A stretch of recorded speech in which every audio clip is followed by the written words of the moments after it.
দূর, এই একই ঝামেলা রোজ রোজ কি রান্না করব। দেখো, আজ বেশি কিছু কিন্তু রান্না করব না, একটাই সিম্পল রান্না করব, মাছের ঝোল। গরমকালে এরকম ঝোল হলে অনেকটা ভাত খাওয়া যায়। চলো তাহলে আজকের রেসিপিটা কিভাবে বানাই তোমাদেরকে শেয়ার করি। তোমাদের দাদাভাই আজ বাজারে গিয়ে মাছ এনেছে, ঠিক আমার মনের মতো।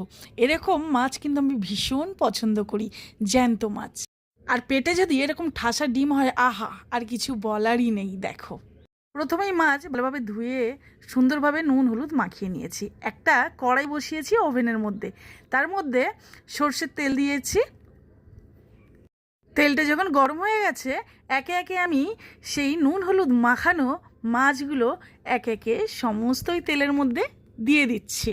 গরমকালে কি খাবো আর কি না খাবো, এই নিয়ে রোজ কিন্তু আমরা সবাই চিন্তা করি, যারা বাড়িতে রোজ রান্না করি, তাই না? আর আজ যা অতিরিক্ত গরম পড়েছে, এই গরমে এরকম পাতলা ঝোল খাওয়াই বেস্ট আমার মনে হয়। বাড়ির বড়রা তো খেতেই পারবে, তার সাথে ছোট ছোট কচি কাচারাও কিন্তু খুব সুন্দরভাবে খেয়ে নিতে পারবে। দেখো, তোমাদের সাথে কথা বলতে বলতে মাছ ভাজা কিন্তু পুরো রেডি হয়ে গেছে, আর আমি একটু কড়া মাছ ভাজি। দেখো, এরপরে যেটুকু তেল বেঁচেছিল ওর মধ্যে আমি পাঁচফোড়ন দিলাম, দিয়ে একটু নেড়ে তারপরে পটল কেটে রেখেছিলাম আর আলু কেটে রেখেছিলাম, একে একে সমস্তগুলো দিয়ে দিয়েছি। এরপরে একটু নাড়াচাড়া করে আমি পরিমাণ মতো হলুদ দিয়ে দিলাম, আর হলুদ দিয়ে আমি কিন্তু বেশ অনেকক্ষণ ধরে কিন্তু ভাজবো। পটল আর আলুটা যতক্ষণ না একটু লাল লাল হয়, এদিকে ভাজা হোক, ওদিকে চলো মশলা করে নিয়ে আজ তরকারিতে কি কি মশলা ইউজ করছি। লঙ্কা, আদা আর জিরে সুন্দরভাবে শিলপাটার মধ্যে নিপিস করে বেটে আমি এই পটল আর আলুর মধ্যে দিয়ে দিলাম। যেহেতু ভাজা হয়ে গেছে আর মশলা দিয়ে এখন সুন্দরভাবে এখন কষানো হচ্ছে। সুন্দরভাবে কষানো হয়ে গেলে আমি নুন দেব, এখন আমি নুন দিইনি। পরিমাণ মতো কষিয়ে নুন আমি স্বাদ মতো দিয়ে দিলাম। আগে থেকে যদি নুন আমি দিয়ে দিতাম তাহলে পটল আলু সুন্দরভাবে লাল লাল করে ভাজা হতো না, ওর মধ্যে দিয়ে জল ছেড়ে দিত। সমস্ত উপকরণ যখন আমার দেওয়া হয়ে গেছে, আর একটু কষিয়ে আমি পরিমাণ মতো জল দিয়ে দিলাম। এইবার শুধু ফোটার অপেক্ষা। তরকারির মধ্যে যখন বলক ধরে নিয়েছে, এখন আমি একটা থালা চাপা দিয়ে দিলাম ভালোভাবে সিদ্ধ হওয়ার জন্য। 5 মিনিট পর ঢাকা খুলে দেখলাম সিদ্ধ হয়ে গেছে। এখন আমি একে একে সমস্ত ভাজা মাছগুলো আমি দিয়ে দেব। আমি কিন্তু আগে থেকে মাছ আমি কিন্তু ঝোলের মধ্যে দিই না, কারণ আগে থেকে দিলে মাছ অতিরিক্ত নরম হয়ে যায়, সেটা খেতে ভালো লাগে না। 100-র মধ্যে 90% যখন হয়ে যাবে, তখন মাছটা দিলে একটু শক্ত শক্ত থাকে, খেতেও ভালো লাগে।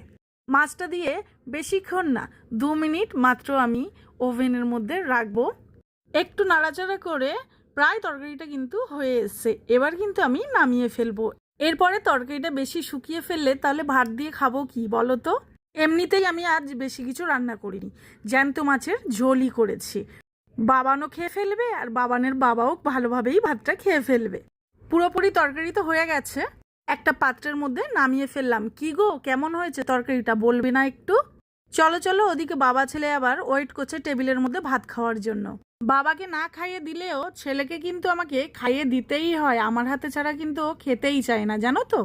তাই তো বাবুনের জন্য এই যে কত সুন্দরভাবে ভাত আমি নিয়ে নিয়েছি, আর এখন আমি বাবুনকে খাইয়ে দেব। বাবুন আজ কিছুই বলবে না, কেন জানো? যেহেতু মাছের ডিম আছে, বাবুনের অনেক পছন্দর এই মাছের ডিম, জানো। তোমরা দেখেই বুঝতে পারবে যে বাবানের কতটা ভালো লেগেছে। দেখো, চলো চলো, বেশি কথা না বাড়িয়ে বাবানকে খাইয়ে দিই। আর তোমাদের কেমন লাগলো আজকের ভিডিওটা তোমরা অবশ্যই কিন্তু কমেন্টে আমাকে জানিও, আমি কিন্তু অপেক্ষায় থাকবো। আর ভালো লাগলে কি করতে হবে, একটা লাইক কমেন্ট আর একটু শেয়ার করে দিও। আবার দেখা হবে অন্য কোনো ভিডিওর সঙ্গে, ততক্ষণ ভালো থেকো, সুস্থ থেকো, টাটা।